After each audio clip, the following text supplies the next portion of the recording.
The anime opens by depicting the monotonous life of a Japanese salaryman who endured being shoved around on a packed commuter train every morning and barely managed to catch the last train home each night.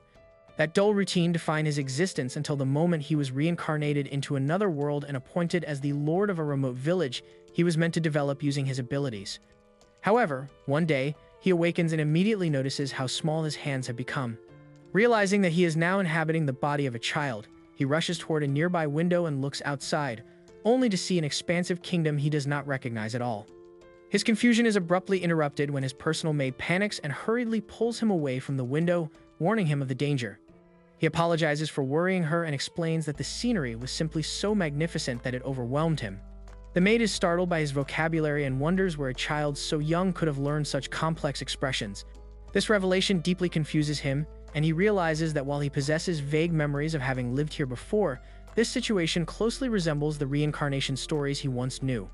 He correctly identifies the maid as Till, his personal attendant, and when she confirms it, he also realizes that his name is Van Ferdio, often called Van. Till is delighted that he can properly say his family name. To her further surprise, he correctly recalls his father's name, Jalpa, the Marquess of the Fercio house, as well as the names of his three older brothers, Mercia, Jard, and Sesto. However, despite knowing all of this, he remains unaware of his current location. Later that morning, the family gathers for breakfast. Van sees his father, Maris Jalpabul Atio, and his brothers, Mercia Eligo Fercio, the eldest, Jar Giercio, the second son, and Sesto Eleo, the third. During the meal, Van is showered with affection by the maids, who constantly praise and spoil him. Although he privately finds the situation amusing, he accepts it without complaint. From this, he concludes that he has been reborn into this world while retaining all memories from his life in Japan. That is the only certainty he has for now. During breakfast, Maris Ferdio asks his sons about their studies for the day. Jard nervously reports that he will be studying fire magic and battle formations, while Sesto explains that he will focus on magic studies. When Van is asked the same question, he calmly states that there is much he does not yet understand and that he wishes to begin by learning about the nation's culture and history. This sophisticated answer from a 2-year-old shocks everyone present. His father, however, smiles before laughing loudly, clearly pleased. He remarks that he had worried about spoiling Van due to being the youngest child born to his late wife, Mira, but now believes Van to be a fine young lad.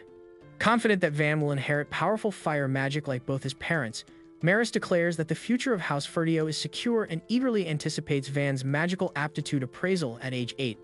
Through this conversation, Van learns that magical aptitude holds great importance in this world. Individuals with offensive magical abilities are highly valued for their role in protecting society. Noble families strongly desire heirs with aptitude for one of the 4 elemental magics: fire, water, wind, or earth. Those who possess other types of magic are considered disgraceful. Knowing that his father and brothers all possess elemental magic, Van understands the immense expectations placed upon him. Determined to better understand the world, he begins asking Till countless questions. She explains that ships can only safely sail from the kingdom's main port due to massive sea monsters inhabiting the deep ocean. She also tells him about the many races that exist, including elves and dwarves, before being stopped by other maids who worry the information is too complex for him. Van reassures Till that he genuinely wants to learn more. When he asks about magical tools, she eagerly explains the existence of magic crystals, gemstones, and ores capable of storing magic.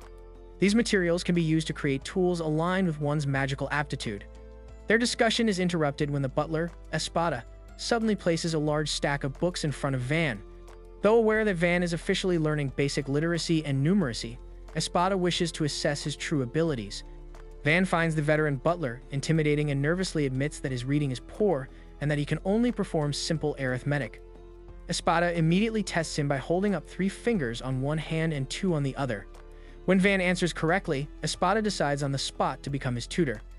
Unable to refuse, Van is subjected to grueling daily lessons.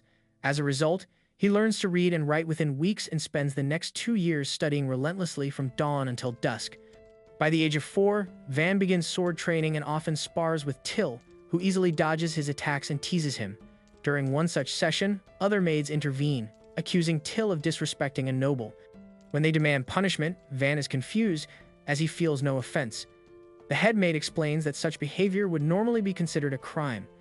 Instead of issuing a harsh punishment, Van simply flicks Till's forehead and declares the matter resolved, leaving everyone stunned. Van continues studying swordsmanship daily, and by age 5, he can fight evenly with older trainee soldiers. His prior life experience gives him an edge, and soon he gains a reputation as a prodigy. Despite his noble status, he treats children of lower rank kindly and ensures their safety after each duel. During a break, Van meets Dee, the deputy commander of the chivalric order. Dee notices the lack of calluses on Van's hands and realizes that his academic training is far more intense than his physical one. Shocked to learn that he has been studying 3 times harder than others, Van begins to understand how abnormal his upbringing has been. Dee insists on personally training him in swordsmanship, promising to go easy due to his age. This promise proves false, as Van is forced through brutal exercises daily. Though exhausted, Van finds joy in this new life, experiencing a sense of fulfillment he never felt before. By age 6, however, the constant pressure becomes overwhelming. Wanting to enjoy his childhood, Van deliberately decides to slack off. He visits the marketplace for the first time, where he witnesses a man attempting to sell his own child into slavery. Horrified, Van intervenes and purchases the boy, Kamsin, granting him safety. Due to noble restrictions, Kamsin must officially become Van's slave to enter the mansion. Though uneasy, Van agrees for Kamsin's protection. The contract is sealed, and Kamsin begins working at the mansion, eventually growing healthier and more confident. As Van approaches his 8th birthday, anticipation spreads across the kingdom for his magical appraisal. Expectations are shattered when it is revealed that Van possesses no elemental magic and instead has production magic, widely regarded as useless. Enraged, his father nearly kills him before Mercia intervenes, proposing that Van be sent to govern a remote, undeveloped village instead. The proposal is accepted, and Van is exiled under the guise of becoming a lord. Though the situation is grim, Van looks forward to a peaceful, laid-back life. Despite his father's intention to send him away quietly, his departure becomes public due to Dee's actions. As Van leaves the capital, the people gather to give him a heartfelt farewell. Surprised and touched, Van waves back, sincerely thanking them all as he begins the next chapter of his life.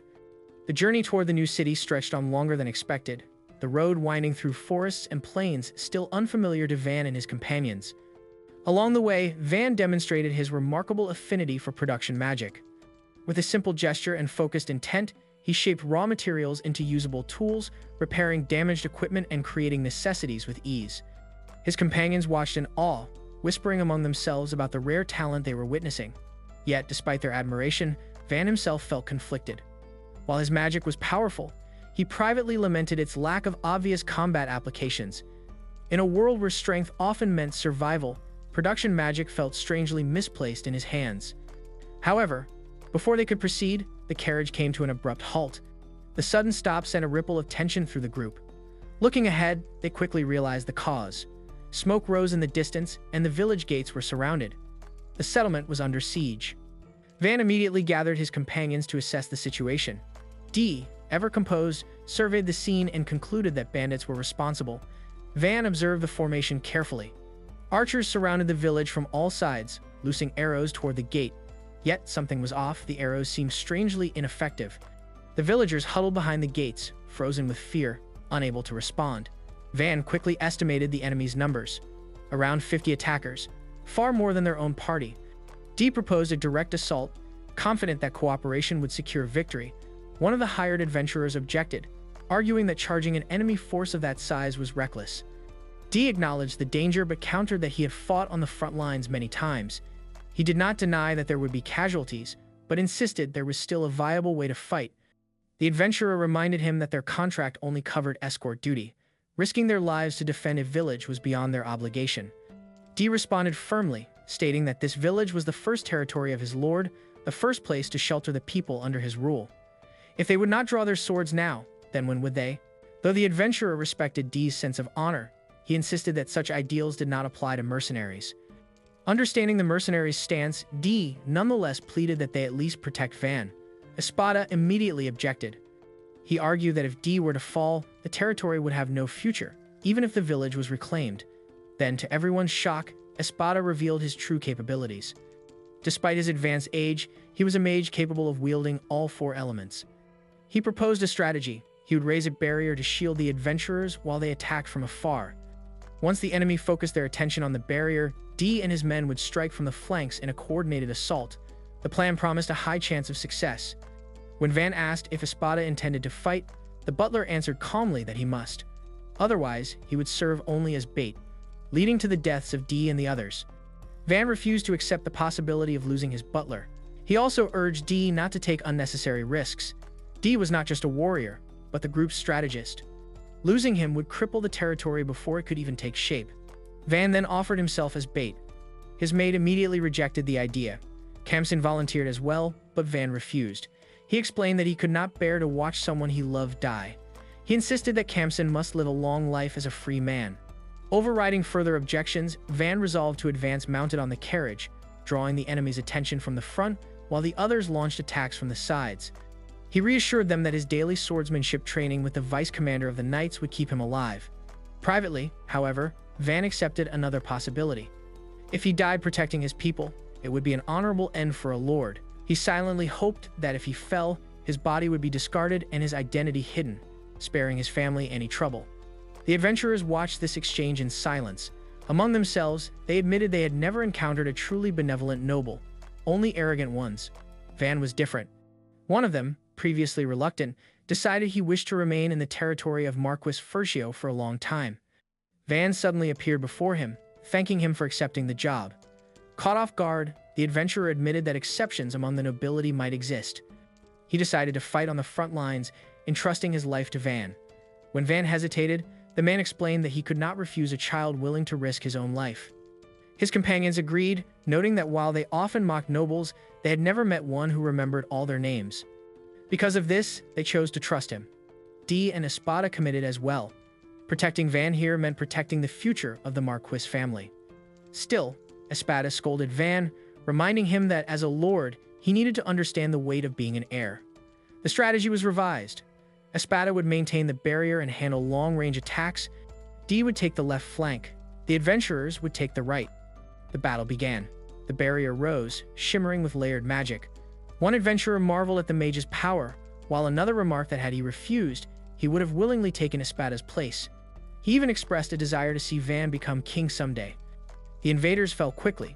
Attacked from behind and unable to coordinate, panic spread. Dee's overwhelming presence caused many to flee outright.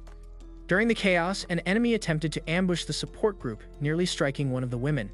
Van reacted instantly, cutting the attacker's legs out from under him and finishing the fight with chilling calm.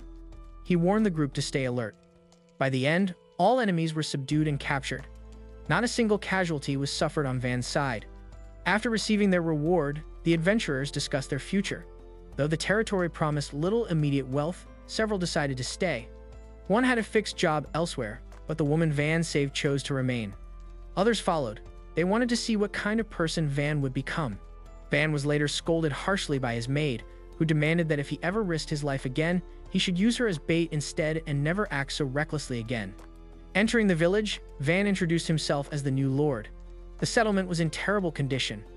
The elderly village chief thanked them deeply and explained that the village had been attacked repeatedly that year. Since Count Ferdinand's time, night patrols had ceased. Van realized that under his father's rule, the village had nearly been abandoned.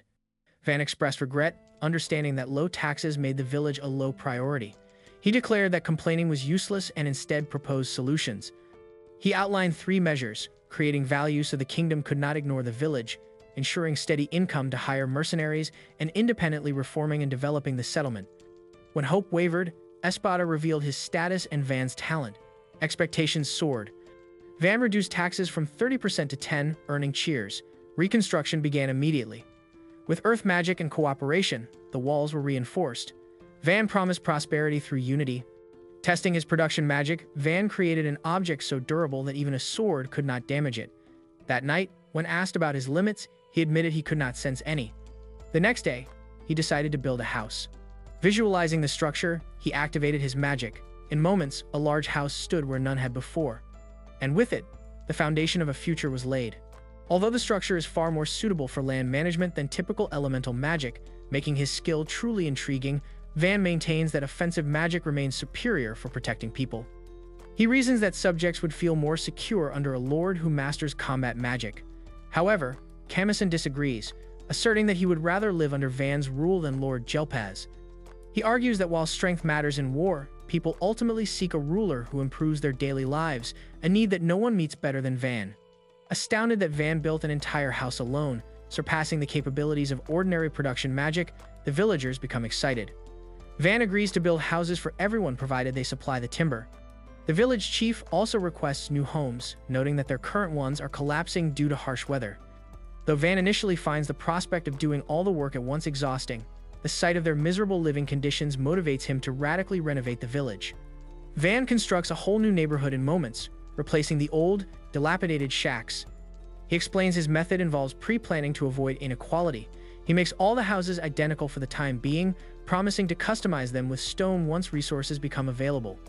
Overwhelmed with gratitude, the villagers watch as Van also constructs a simple public bath next to his manor. Plural uses water magic to fill the tub, while Kamsin heats it with charcoal, creating a traditional Goemon-style bath. While Till and Plural enjoy the hot water, they praise Van's brilliance, recalling that even at age 2, his knowledge rivaled that of adults and he was a prodigy who consistently defeated soldier boys in swordsmanship. Meanwhile, Van and Kamsin bathe after a tiring day. Kamsin expresses his desire to become as strong as Dee to protect Van, just as Dee and his men join them in the bath. The next morning, thanks to the combined efforts of the knights and villagers, a great trench is completed around the village. To bolster defenses and secure a water source for drinking and bathing, they decide to turn it into a moat.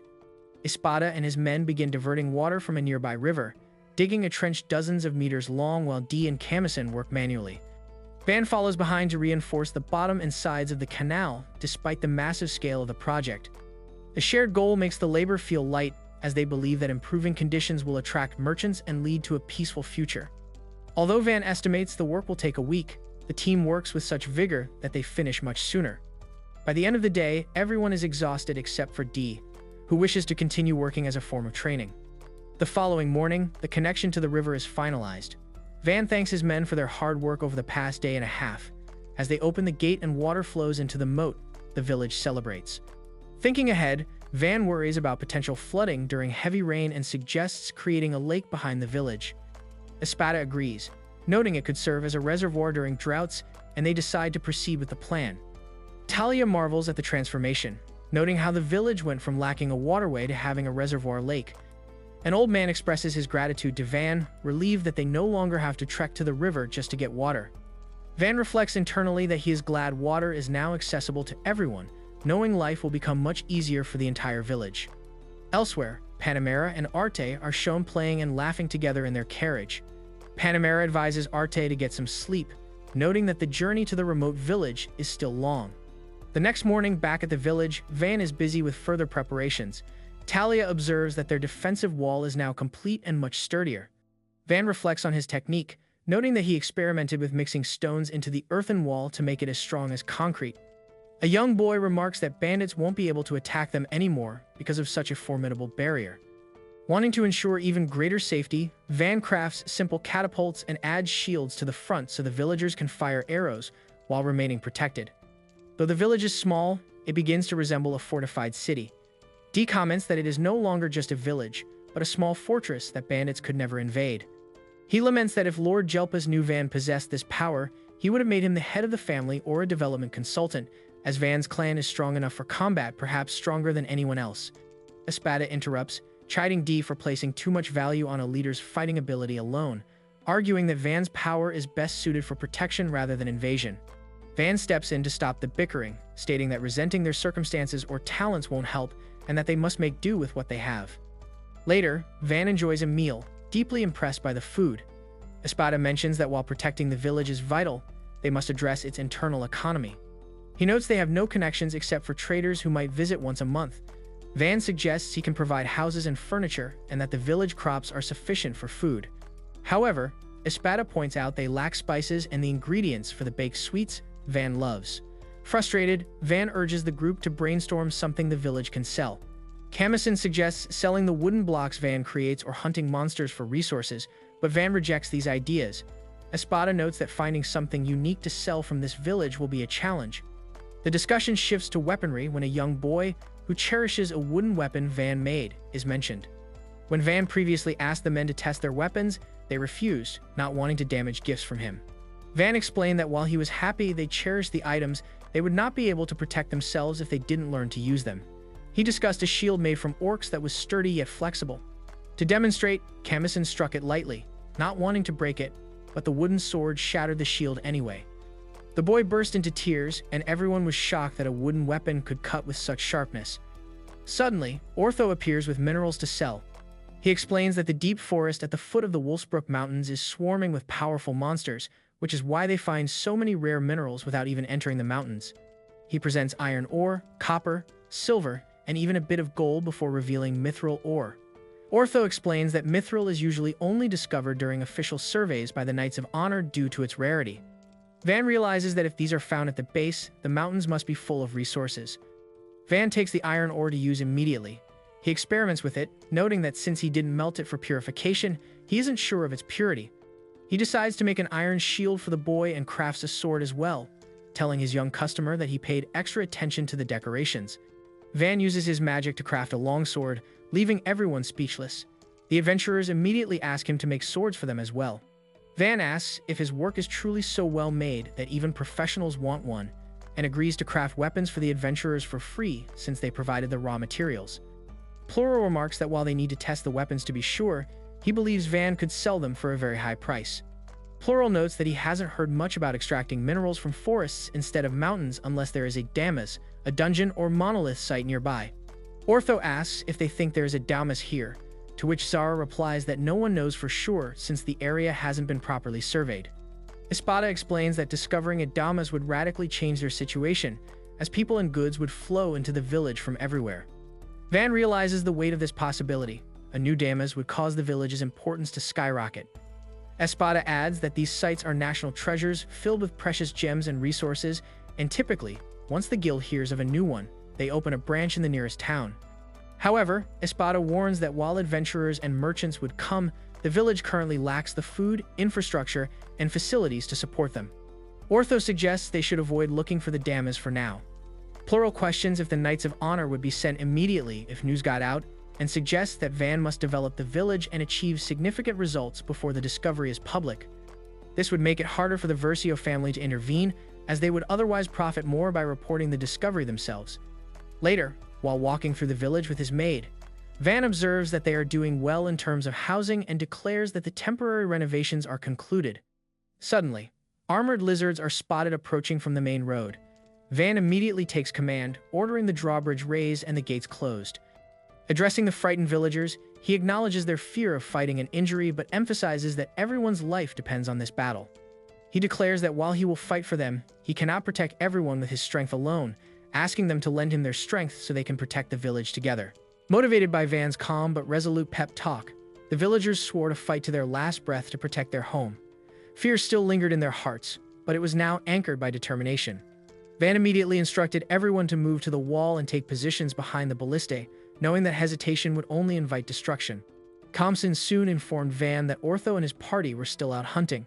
With the village's strongest fighters absent, a dangerous gap in leadership had formed. Van decided that he would go up to the wall with the villagers to personally oversee the defense. Before he could leave, however, Till grabbed his arm tightly. Tears streamed down her face as she begged him not to put himself in danger. Van hesitated. He didn't want to hurt her, but the situation was too urgent to delay. After a brief pause, he changed his plan. Instead of going himself, he ordered Dee to head up to the wall and relay everything he saw in real time. Van would remain on the ground, issuing commands and coordinating the defense. Dee accepted the order without hesitation and rushed toward the wall. The moment Dee reached the top, he froze. The sight before him was overwhelming. He quickly reported to Van that approximately 40 armored lizards were advancing toward the village. Each monster stood nearly 8 meters tall, massive enough to tower over houses and trees. Their heavy footsteps shook the ground, and their thick scales glimmered ominously. Panic crept into Dee's chest. He knew that even veteran knights would struggle to defeat a single armored lizard.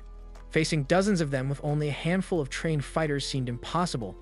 Van's voice came through clearly. He ordered Dee to load the iron arrows into the giant crossbows. The knights immediately protested, insisting that ordinary weapons would never pierce scales tougher than steel. Dee silenced them. He was fully aware of the risk, but Van had proven himself time and time again. Trusting his instincts, Dee ordered everyone to load the ballistae and fire. The arrows vanished upon impact. For a brief moment, Dee thought the attack had failed. Then he realized the truth. The bolts hadn't bounced off, they had punched straight through. Wherever the iron arrows struck, massive holes tore through the lizards' bodies. Seconds later, the monsters collapsed, their enormous inertia carrying them forward before they finally hit the ground. In the first volley alone, 10 armored lizards were slain. Dee stared in awe. Not only were Van's weapons far more powerful than expected, but the villagers' aim was remarkably precise. He rallied them for a second round. The knights warned him that they had only one iron arrow left per ballista. Dee ordered them to fire anyway. More lizards fell, but when the dust settled, half the pack remained. Worse, they were completely out of iron ammunition. Dee relayed the grim news to Van. As the remaining lizards continued their advance, Van desperately searched for a solution. Then he remembered something crucial. Kamson's wooden sword had once cut through Fatty's high-spec shield. If that was possible, then perhaps. Van ordered Dee to switch to wooden arrows. The knights reacted with disbelief, calling the idea absurd. Wood could never penetrate hide tougher than steel. Dee shut them down immediately. Van had shattered their assumptions repeatedly, and Dee chose to trust him once more. He ordered the villagers to load the wooden arrows and fire. To everyone's shock, the wooden arrows pierced the lizards. Though the shafts embedded only halfway into the thick scales, they penetrated deeply enough to strike vital organs. One by one, the monsters collapsed instantly. Laughing in disbelief, Dee ordered another volley and declared that they would be feasting on lizard meat that night. Arrows rained down until the final armored lizard fell. Dee proudly announced their victory to Van. Cheers erupted across the village. Till hugged Van tightly, while Van stood stunned, struggling to comprehend that his wooden weapons had defeated monsters of such power. On the wall, the knights marveled that no one had been injured and that they still had plenty of ammunition left. Dee felt a slight disappointment the battle had ended too quickly, proving just how overwhelming Van's abilities were. Soon after, Ortho's party returned and began directing the processing of the lizard corpses. Eyes, fangs, skin, and magic cores were set aside for sale, while the meat was preserved. Ortho noted that armored lizards were usually difficult to process, often causing the meat to rot. Thanks to Van's knives, the work proceeded effortlessly. That night, the village held a massive celebration. Ortho's group praised Van's weapons, prompting Dee and the knights to demand swords of their own. Van refused payment but promised to craft them later. Later, Ortho explained that while armored lizards sold for 20 gold coins, spoilage would reduce profits. Even so, the earnings were massive. Espada then revealed the harsh truth. Half would be taken as tax by the Marquis. Devastated, Van agreed to report the victory to Mercia, crediting his elder brother instead. The next day, 2 merchants arrived. Shocked by the fortress-like wall, Van greeted them atop the gate. Recognizing the Marquis's genius son, they introduced themselves as Bell and Rango of the Merry Chamber of Commerce. Once allowed inside the village, the merchant brothers were escorted to the warehouse. The moment they stepped inside, they froze in shock. Piled high were scales, claws, hides, and bones from armored lizards, quantities that seemed impossible for a small, nameless village to harvest. While the brothers struggled to process the sight, Van calmly asked if they were interested in buying the stock. The merchants agreed immediately, but requested a month to arrange a proper team and transportation. Van accepted without hesitation. He even offered them the lizard meat for free, explaining that without refrigeration, it would simply rot. Next, he displayed the weapons he had produced. The craftsmanship left the brothers speechless. The quality far exceeded their expectations, and they accepted Van's asking price without attempting to bargain. When Van asked them to help promote the weapons, the brothers hesitated, clearly hoping to monopolize the trade. Van noted that others would eventually discover the village anyway and proposed a different plan, establishing a permanent shop directly within the village. The brothers instantly saw the profit potential and agreed. Before they could fully process the agreement, Van used his magic to construct their dream shop right before their eyes, cementing a partnership. Shortly after, the village received 2 unexpected visitors, a noble girl and a formidable female knight. Around the same time, Espada gave Van new homework, instructing him to plan a city for 10,000 people, predicting the village would grow at an unprecedented pace. When asked for his vision, Van rejected standard square layouts. Instead, he proposed a star-shaped fortress designed to force attackers to waste time navigating multiple defensive choke points. Espada praised the tactical advantage of the design. Soon, a red-haired knight announced the visitors' arrival as emissaries from Ferdinando County. The knight introduced herself as Panamera, a viscountess who had risen by merit, while the nervous noble girl was Arte, the youngest daughter of Count Ferdinando. Panamera bluntly asked if Van understood their purpose. She explained that the Count feared Marquis Jalpo was using his genius son to prepare for an invasion. However, Panamera admitted she had a different theory, She suspected Van had been exiled for lacking elemental magic. Van confirmed this openly. He explained he had been kicked out with nothing but his luggage. Dee and Espada added that they had remained behind solely out of loyalty and admiration for Van's character. To settle the matter, Van decided to demonstrate his abilities. Outside, Espada raised a temporary earthen wall. Van then used production magic to process the mud into solid concrete and formed a sturdy wooden gate. Panamera and Artie were stunned. Van explained that production magic, considered the weakest form, was the reason for his exile. This revelation struck a chord with Artie, who seemed to recognize her own situation in his story. Panamera then moved to her second objective, formally offering Artie's hand in marriage. Van understood this as a political move to prevent conflict and declined, stating he desired only peace. Panamera admitted she had initially opposed the idea but had come to respect Van's character, jokingly adding she would marry him herself if she could. When asked directly, Artie shyly admitted she hadn't considered marriage yet. Van encouraged her to take her time. Realizing they needed a place to stay, Van promptly built an inn using his magic. During dinner, Van bonded with Arte over her love for cute things. Later, Panamera left them alone, and Arte quietly told Van he was a nice person before retreating to her room. Back at his mansion, Espada shared a realization. Since Arte was sent to a nameless village to marry, she likely lacked elemental magic as well. Understanding that Arte might be an exile just like him, Van resolved to let her stay in the village if she wished, regardless of whether marriage ever became part of their future. The following morning, Till and Kamson hurriedly woke Van, insisting he accompany them to Lake Van, the body of water he had recently created. Van was dismayed to learn the villagers had named the lake after him, immediately resolving to stop them from naming the village similarly. Upon arrival, Dee and Espada revealed the source of the commotion, a rare mermaid hiding in the water. Espada noted how unusual this was, as mermaids typically inhabited deep, pristine forests to avoid human pollution. When the mermaid refused to respond to questions, Van devised a plan to lure her with food. He ordered Till and Kamson to bring roasted meat. The scent drew her in, and after eating, she realized it was the meat of an armored lizard. She asked who had defeated the beasts, and the villagers unanimously credited Van.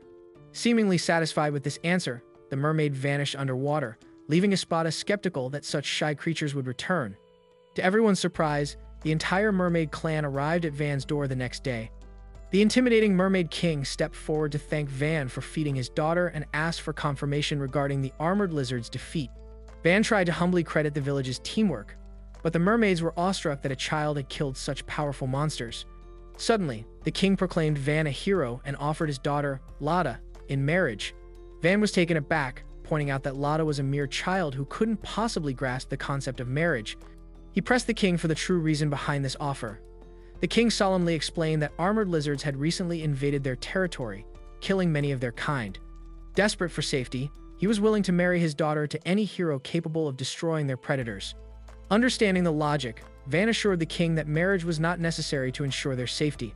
He told the king to let Lada marry whomever she chose when she grew up, promising to help the mermaids simply out of goodwill. Grateful, the Mermaid King asked if his people could reside in the lake. Van agreed and immediately constructed 2 floating rest houses in the center of the lake, making the mermaids feel instantly at home. When Espada reminded Van about the sewage issue, the curious king offered his assistance. After Van explained the village's architecture and the flush system used to manage waste, the king volunteered his people, who were skilled at water manipulation, to handle the job in exchange for a safe living space. Thanks to them, the work became significantly easier. Just then Artie and her mommy, Panamera, arrived and were shocked to see the mermaids. The Mermaid King referred to Van as his son-in-law and thanked him, which shocked the human girls. Panamera asked Van if he had married a mermaid despite Artie being first in line. Before he could clear up the confusion, Lada proudly declared herself Van's wife. This escalated the tension between Van and Artie, so he invited Artie for a boating session the next day to clear the misunderstanding. On the boat, Artie revealed she had already heard the details from Panamera and was no longer confused. As she praised Van for building the lake and developing the village, Lada appeared, overcome with jealousy at seeing her husband with another girl. Other mermaid children surrounded the boat, chanting praises of Van as the meat lord while rocking the vessel. The motion caused Artie to accidentally fall onto Van. While the children stared in curiosity and Artie became nervous, Lada's jealousy peaked. She demanded to know what the strange girl was doing with her husband. Van reminded her that he had turned down her father's offer, so they were not even engaged. Lada pouted and went underwater, prompting the other mermaid children to yell at Van for bullying their princess. They proceeded to rock the boat violently, Artie clung to Van, who tried unsuccessfully to bribe the kids with meat. Later, the Mermaid King confronted Van. He stated that he had heard from Lada that Van was flirting with another woman despite being married. Although Arte was terrified by the king's stern expression, Van firmly clarified that he had never agreed to marry Lada. Unwilling to listen to logic, the king declared a competition between the merfolk and Van's people. If the merfolk won, Van would officially recognize the marriage. Van intended to refuse, but Dee suddenly accepted the challenge on his behalf, promising victory as the deputy commander of the Knights Order. Espada agreed, arguing that settling the issue quickly would give Van more time for his studies, and Panamera concurred. Although Van protested that losing would result in a forced marriage, Till and Kamsin assured him that defeat was impossible. Unable to stop his friend's blind faith in him, Van reluctantly agreed. The Mermaid King proposed a 3-event competition to ensure fairness, allowing Van to pick the first event. Instead of choosing an event where he held a clear advantage, Van selected water polo, reasoning it would be equally difficult for both sides as no one knew how to play. After creating a pool within the pond and explaining the rules, Van was praised by Till for his obscure knowledge. Panamera noted that the swimsuits Van made were garnering attention. While Dee showed off his physique, Van asked Panamera if she would participate. She affirmed that she needed him to marry Artie, not the princess, and would do whatever it took to protect him. The game began with Panamera and Till representing Van's village against Lada and her father. The Mermaid King immediately scored a service ace, and the mermaids began overwhelming the humans. By halftime, the point difference was massive, and Till began to lose hope. However, Panamera, furious at his resignation, asked if his loyalty to Van was so fragile. Her words fired Till up, and together they began closing the gap in the second half. At match point, everything hung on the final play. Panamera jumped to block the Mermaid King's spike, but he got past her, and Till failed to defend. The mermaids won the first round. Van was unhappy to see Panamera acting hopeful despite the loss. The Mermaid King then proposed the second event, a swimming relay race. Van realized the impossibility of beating mermaids in water, but Dee insisted it would be barely an inconvenience, and Kamsin volunteered to join him. The race began with Lada and Kamsin. As expected, Lada took a comfortable lead, swimming underwater to travel faster. Kamsin struggled to keep up but managed to tag Dee. Dee immediately utilized the butterfly stroke, which the knights explained allowed him to use his full muscular strength. He rushed forward like a motorboat, overtaking the mermaid and winning the race.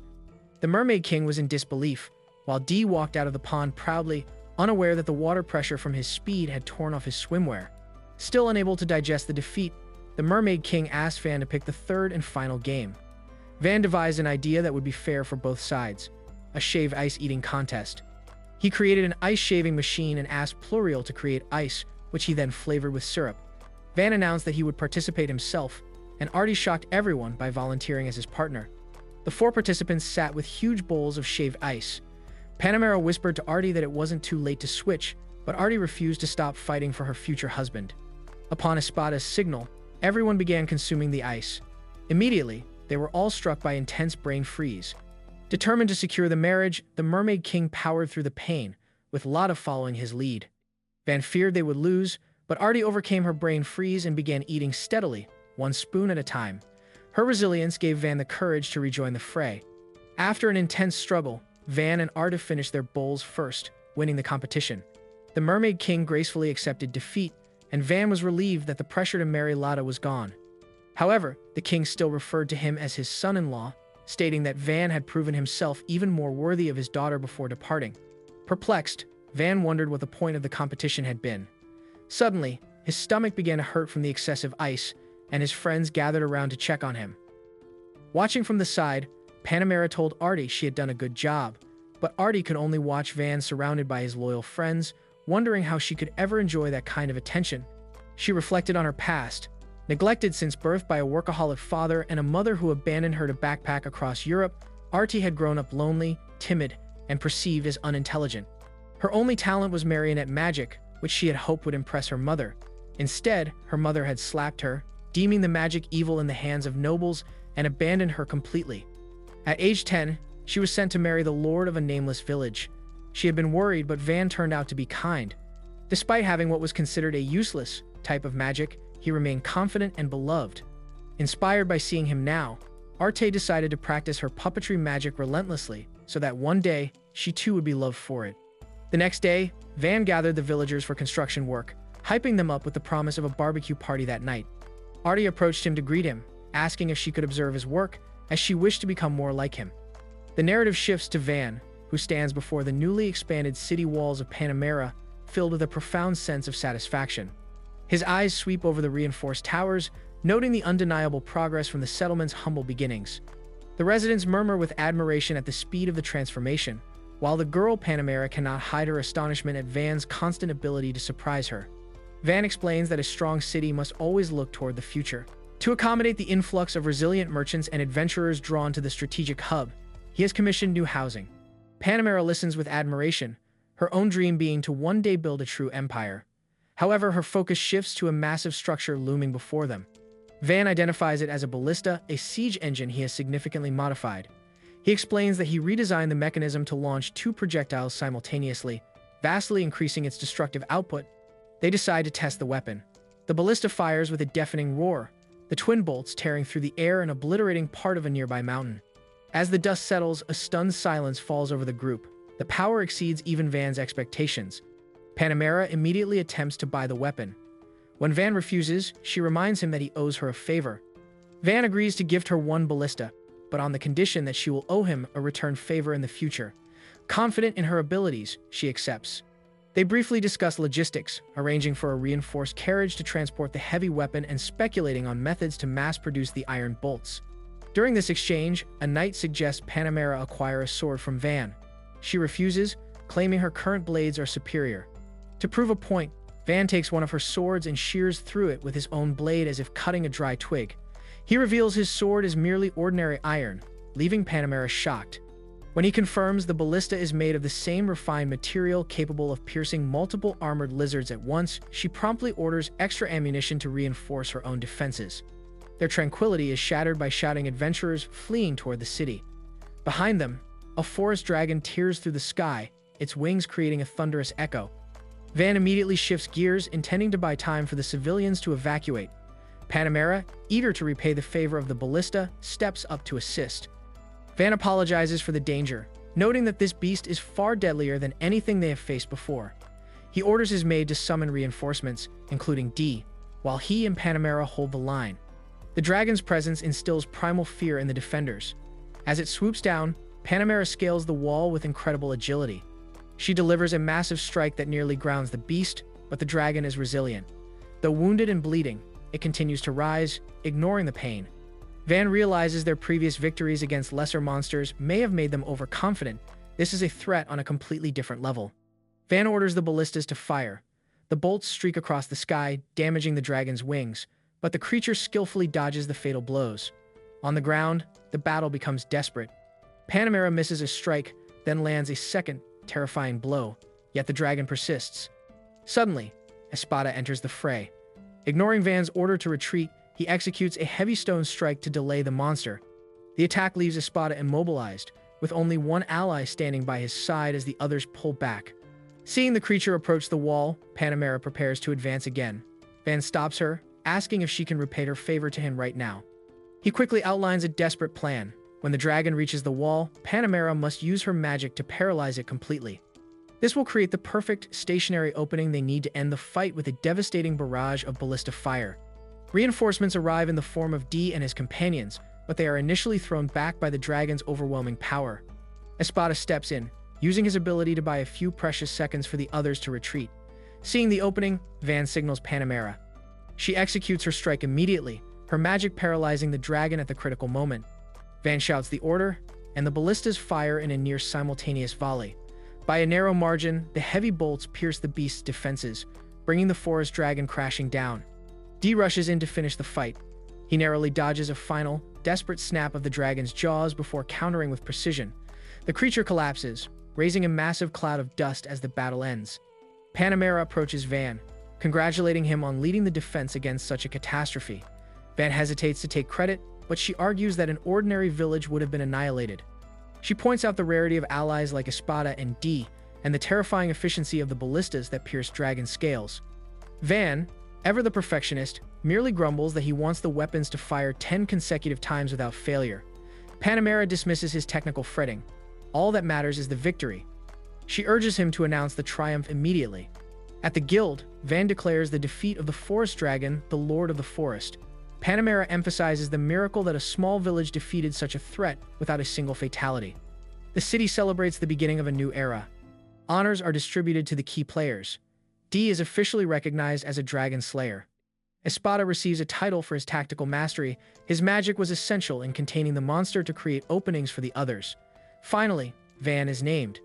Despite being only 8 years old, his quick reasoning, unprecedented construction magic, and ability to organize a defense against a legendary beast earn him the title Lord of the Two Lands. It is a designation carrying significant political weight.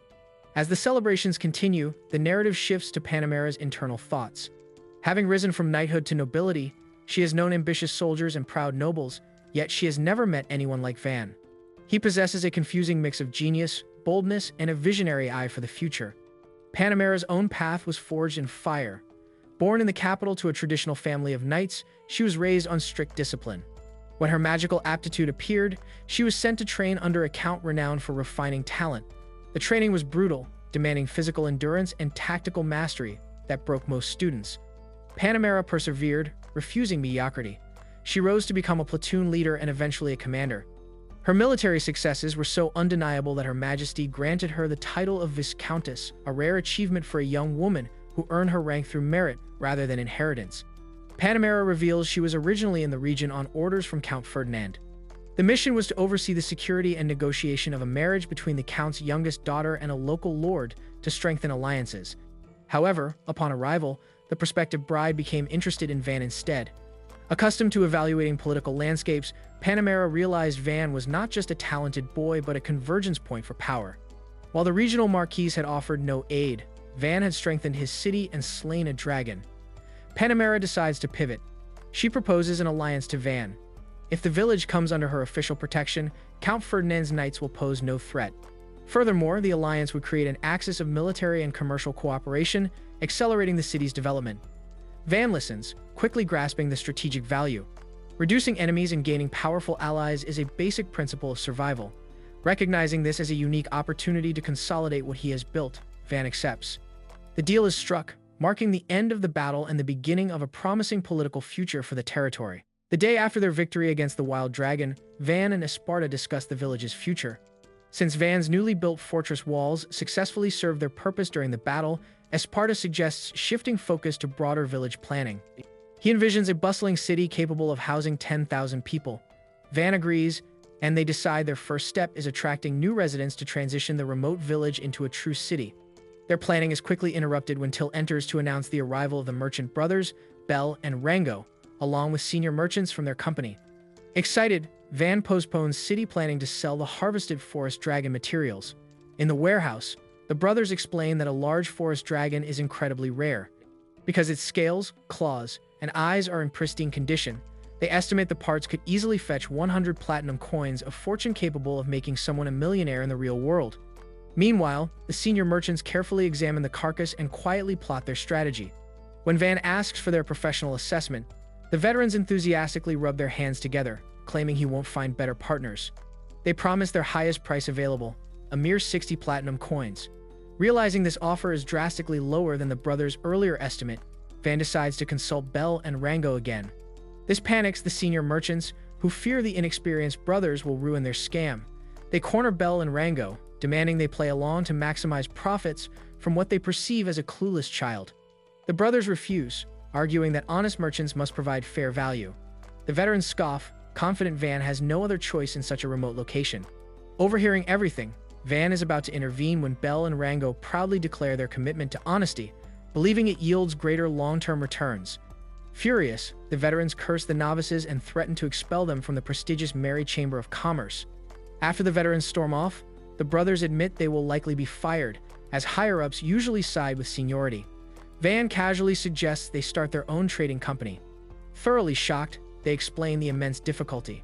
It requires paying a merchant guild registration fee, acquiring a shop, and the hardest part, securing a formal endorsement from a titled noble. Knowing only one titled noble, Van immediately asks Panamera for the endorsement. She agrees without a second thought. When Van warns her that the Merry Chamber is backed by the royal family, Panamera brushes it off. She doubts a gigantic company will care about a minor noble supporting a two-man enterprise, and she welcomes the positive reputation of helping honest merchants establish themselves.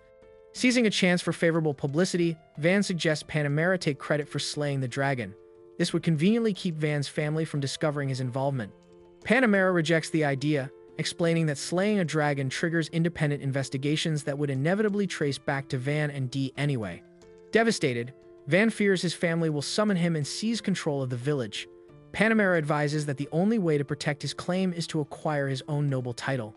As a marquis' son, he could easily obtain a baron title directly from the king, but only if he claims the glory of the dragon kill. Van panics, wanting no part of the clout. Panamera insists it's his only option, sympathetically recalling how she incinerated her own enemies to assert dominance. She encourages Van to ruthlessly fire his ballistae at anyone who challenges him. Unsure what to do with this highly illegal advice, Van asks if she needs the glory herself. She fiercely replies she doesn't need a child worrying about her career. Van returns to Belle and Rango with news of Panamera's backing. Overjoyed that they can open their own company, the brothers purchase the dragon parts for a generous 130 platinum coins and prepare for the capital. However, the greedy senior merchants have stolen all the carriages. Undeterred, Van uses his magic to build them a brand new carriage, and Panamera lends them her exceptionally powerful war horses to ensure a swift journey. Meanwhile, on the road, the greedy senior merchants laugh amongst themselves, assuming the brothers will soon come crawling back without transportation.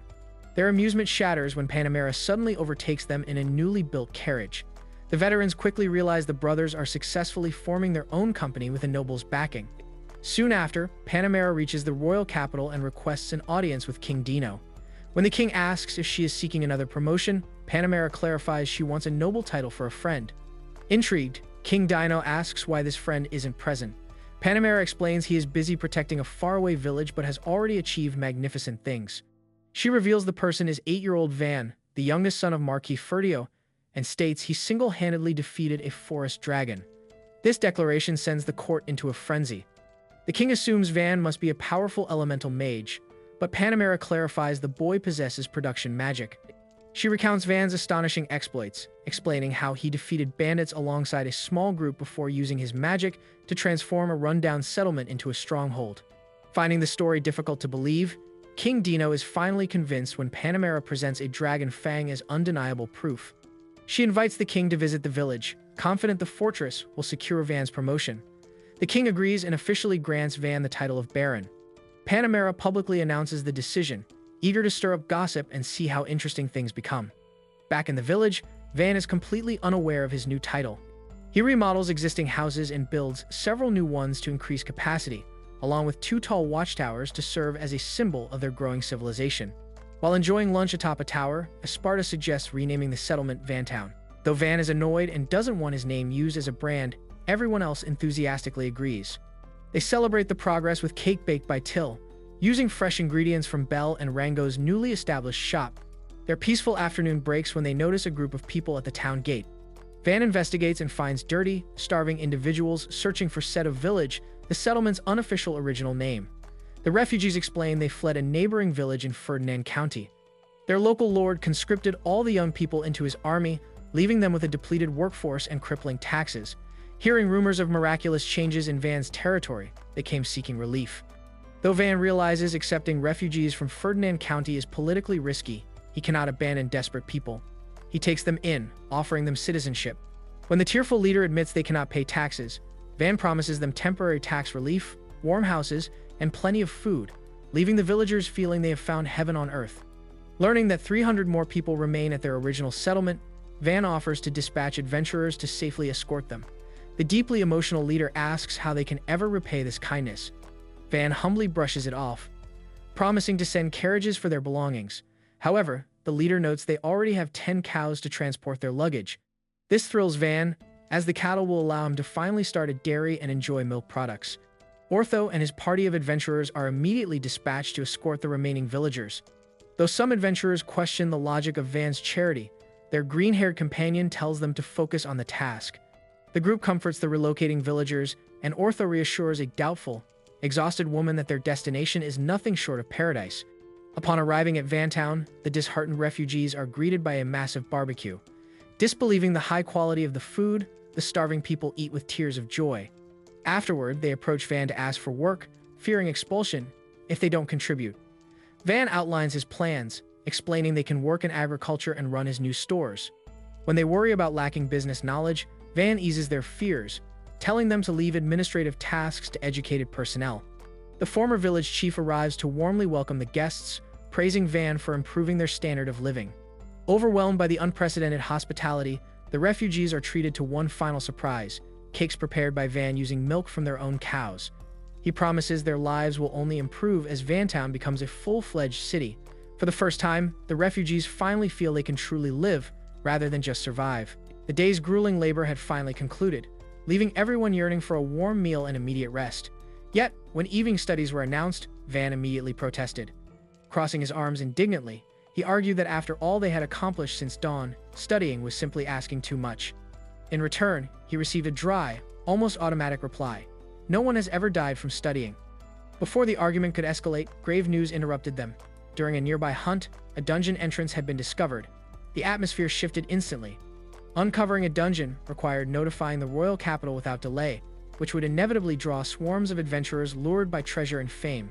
Worse, this influx carried the risk that Van's father might learn of the village's secret expansion plans. Despite these dangers, ignoring the situation would only invite disaster. The group made a swift decision.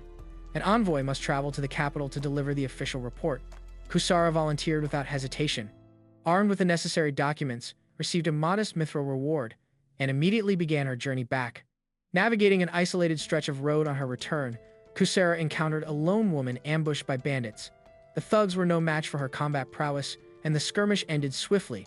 Catching her breath, the rescued stranger introduced herself as Flammaria. She explained that after losing her father in the war and having her home seized, she was traveling to the capital to seek work as a maid out of desperation. Rather than offering empty sympathy, Kusara presented a practical alternative: return with her to the village.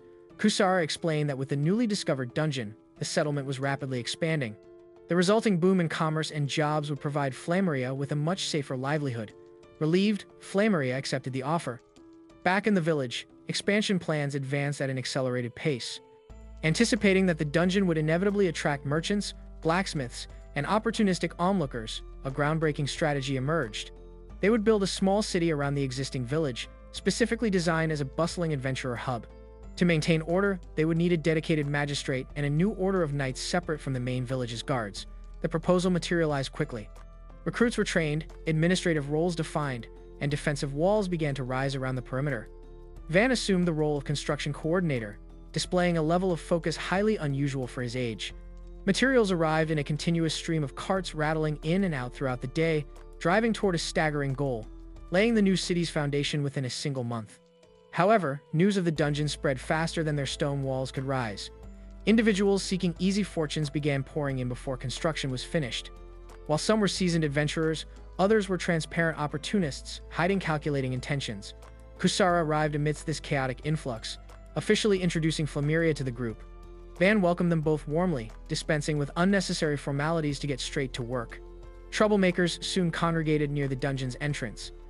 As it turned out, they were good people, worried about the group's safety.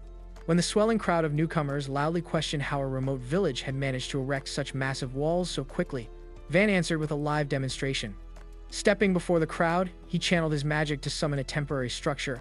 The crowd fell silent, their doubt instantly replaced by absolute shock and a newfound respect. Not everyone was won over. An arrogant visiting noble stepped forward to belittle Van, criticizing his youth and loudly insinuating that a mere child had no right commanding a project of such scale.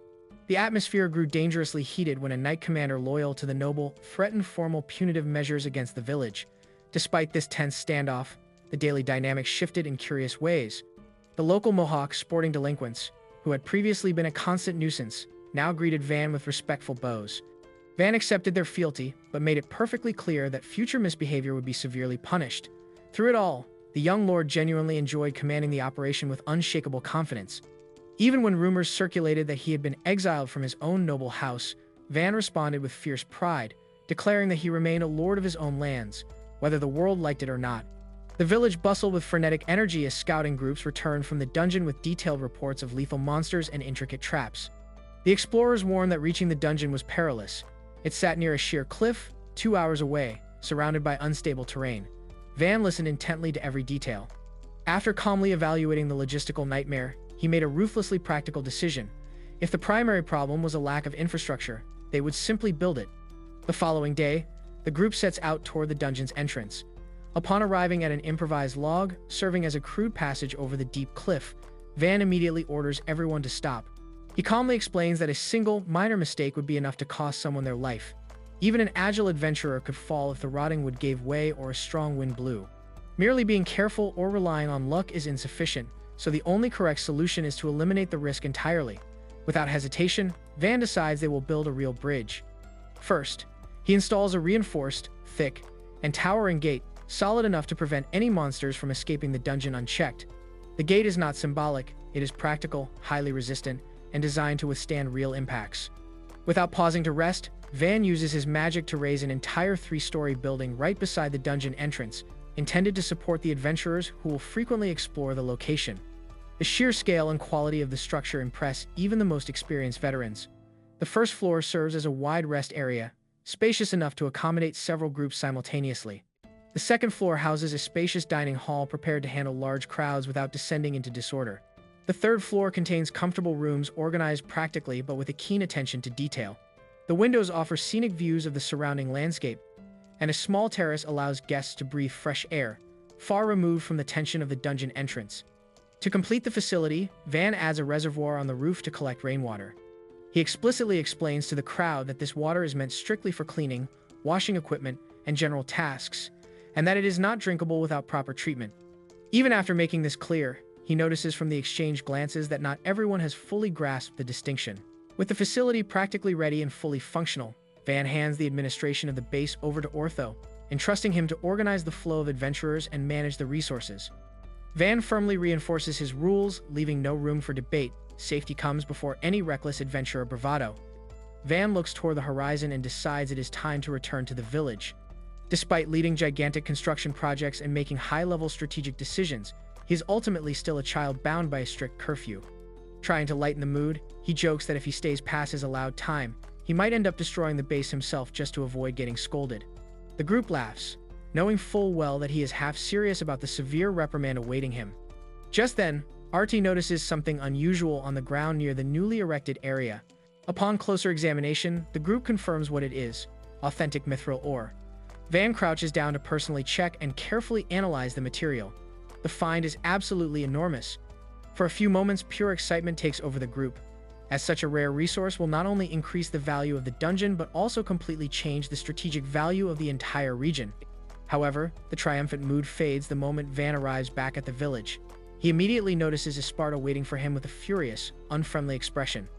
Esparta demands that the boy come inside immediately so they can talk. Panicking, Van begins asking all of his friends for help, but no one is willing to face Esparta's famous fury. Desperate, Van clings to Ortho, hoping that as an experienced adventurer, he might be able to intervene. Ortho attempts to step in and help the boy, but Esparta sharply tells him to stay quiet. Without another word, Esparta grabs Van by the shoulder and marches him home. The next day, Van and Artie went for a walk through the town together. During their stroll, Van realized that Artie had been in the village for quite some time and asked if she planned to stay permanently. When Artie hesitated, Van assumed she was still worried about her previous engagement expectations. He advised her to forget about outside pressures and focus entirely on what she truly wanted. Blushing, Artie admitted that her true desire was to be engaged to him. Van blushed as well. He was clearly happy to hear this, though he tried his best not to show too much excitement. Later on, Belle and Rango returned from the royal capital. They had successfully established their trading company and thanked Van, acknowledging that they could only have accomplished this with his support. They then handed over the agreed payment of 30 platinum coins. Van was very grateful and passed the money to Till. Upon holding the coins, Till was left completely speechless, as it was the first time she had ever handled such a massive amount of money. Shortly after, Compson mentioned that Panamera would not be returning to the village immediately because she had business to handle in the Ferdinando Count territory. However, Belle and Rango clarified that Panamera believed forming an alliance with Van would be better than remaining under the Count, meaning she would likely be around more often. Initially shocked, Van assumed Panamera planned to live in their village permanently. They clarified that she would not live inside the village itself, but would instead be given land nearby. Knowing Panamera was the type of person who always got what she wanted, Van realized it was only a matter of time before this happened. Belle and Rango then presented Van with a masterpiece they had purchased in the royal capital. At first glance, it looked like an ordinary box, but upon opening it, the box transformed into a mechanical crossbow. The device was the newest technology available, capable of firing up to 10 shots in a row. Bell and Rango believed Van could use it to create new ballistae. Excited by the possibilities, Van immediately replicated the mechanical crossbow using one of his blocks. However, upon testing it, he realized he had not recreated it perfectly. Seeing this, Artie understood that even someone as capable as Van was not flawless. Van laughed lightly, admitting that he failed at many things outside of his production magic and considered himself truly good at very little. This surprised Artie, who had always thought Van could do everything perfectly. Van then asked Artie about her magical aptitude. Feeling insecure, she hesitated to answer. Till noticed her discomfort and gently reassured her that she did not have to respond if she didn't want to, noting that Van would never force her. Artie decided it was fine and finally revealed that she had an aptitude for marionette magic. Van understood her hesitation immediately. Marionette magic was often rejected and looked down upon. Having never seen it in action, Van asked her to demonstrate. He created a block puppet for her to use, and Artie seamlessly used her magic to move the puppet around as though it were alive. Completely surprised and seeing the immense potential in her power, Van embraced her. Till, recognizing Artie's graceful skill, suggested organizing a small puppet show for the villagers. She believed everyone would enjoy it and suggested Van could create a puppet using the mithril ore Artie had found the other day. Still hesitant, Artie argued her magic was not meant to impress others. Van gently explained that he had once felt the same way, sharing how his father had called him a failure for having production magic. Yet, it was that same magic that allowed him to help the village and bring happiness to the people. This revelation shifted Artie's perspective. Having always seen herself as useless, she realized that if Van could overcome his doubts to succeed, she could too. For the first time, she felt a spark of belief in herself. Later that night, the villagers gathered in the town square, whispering in confusion about why they had been summoned. Van stepped forward and announced that Artie was going to perform a show. A human-sized puppet was brought out. Taking a deep breath, Artie used her magic to slowly make the puppet bow. The villagers immediately recognized the highly stigmatized marionette magic, with some recalling that it had historically been used in an attempt to attack the royal family. As murmurs spread through the crowd, Artie felt judged, exposed, and deeply self-conscious. She briefly considered running away, but after noticing Van's concerned expression, she steadied herself. Gathering her courage, she gracefully guided the puppet through a dance. The lifeless figure moved beautifully, as if it had a soul of its own, leaving the crowd in complete silence. Van was reminded of the incredible power of marionette magic to breathe life into inanimate objects. When the dance ended, Artie braced herself for harsh words and rejection. Instead, the villagers erupted into loud cheers, demanding an encore. Van walked up to congratulate her, and her long-held fears finally melted away. Overcome with emotion, she ran into his arms, thanking him for helping her discover the strength she had always carried inside. The next day, Panamera returned from the royal palace. After speaking with Artie, she was surprised by the girl's newfound confidence and realized Van had been a positive influence. When asked what trick he used, Van simply explained that Artie had never lacked talent, only confidence. Impressed, Panamera then shifted to the reason for her visit. King Dino Scuderia and his chancellor, Aperta, had arrived. Van knelt without hesitation. King Dino officially granted Van the title of Baron, welcoming him into the lower ranks of the nobility and advising him to serve the nation faithfully. The king mentioned he would send someone to investigate a newly discovered dungeon in the area and requested an honest explanation of how the village had defeated a forest dragon. Van agreed but asked the king to keep an open mind, warning that the truth might sound unbelievable. Van began by explaining the village's offensive and defensive weapons. Aperta examined the equipment closely, focusing especially on the ballistae. He noted that while they were good for long-range attacks, they were not convenient for daily use. Disagreeing, Van ordered Kamson to fire a shot, demonstrating the weapon's shocking destructive power. King Dino was astounded, and his disbelief grew upon learning that Van had designed and created all the materials alone. Anticipating their skepticism, Van explained that the massive village ramparts had been built in no more than 4 months, leaving both royal guests stunned. During a tour of the village, the locals' warm greetings proved Van's strong leadership. The king was further shocked to see a river filled with extremely rare palu. As the tour continued, Esparta demonstrated creating a strong foundation using earth magic, which Van then transformed into a solid rampart using his production magic. The display left Dino and Aperta completely speechless. Later, Vesta arrived to pay his respects to the king, offering a piece of orichalcum as a token of friendship. Knowing this metal of the gods could be forged into a sword worth hundreds of platinum coins, Van instinctively used his magic to craft a sword on the spot. He quickly hid it behind his back to conceal his effortless ability, but Panamera urged him to tell the truth. Respecting Van's honesty, the king offered to pay any price for the sword. However, Van declined money. Instead, he requested a guarantee of permanent residence in the village, asking never to be relocated. Understanding the request but reluctant to waste Van's talents, Dino agreed on the condition that Van would cooperate if the royal capital sent an emissary. Touched by Van's devotion to his village, the king granted the wish, bringing Van one step closer to his desired quiet life. Just as Dino prepared to return to the capital, villagers began screaming in panic. A dragon was rapidly approaching the village. Van quickly ordered everyone to man the defenses and prepare the adventurers. With Panamera agreeing to help, Van felt confident they could handle the situation. The dragon flew toward them dramatically, leaving everyone staring at the sky, wondering what their next move should be. Thank you for watching this week's anime recap. If you liked the video, please help this channel by leaving a like and subscribe to help us reach our goal of 30K subscribers.